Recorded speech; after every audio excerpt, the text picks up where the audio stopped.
တဲ့ကဗျာတစ်ပုဒ်ပမာတာရင်းနဲ့သမီးတွေဆုံးခွာခြင်းမိမနှစ်ပါးမြည်တွေလို့ချင်လောကပြည့်စုံတဲ့ဘာဝနာ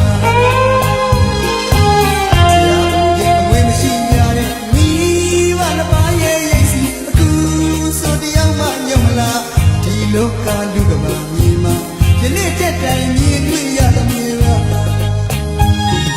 မြောင်တေချင်ရတဲ့မိဘနှစ်ပါးမှတနာမြာခြေသူမတီးတဲ့သာသမီများပေါ်ဘာမှမျိုးလေးမတားတဲ့မြတ်ပြနဲ့သူတို့ညမမပြောင်းလဲတဲ့အချင်းနိုင်တဲ့ဒီဝင်းကပါဦးရင်မူများလို့ဥပမာကြီး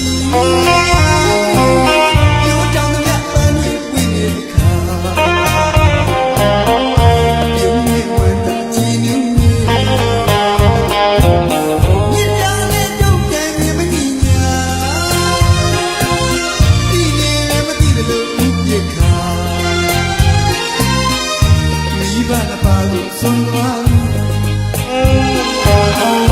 ကြဝနာစားလည်းမပါဆုံးခွာသွားတဲ့တာရီနောင်မမေးတဲ့သမီးတွေဆရာတောင်းလို့ယူတဲ့နိုင်တဲ့အရေးနဲ့တော့ဆုံးထားရဲ့ကြ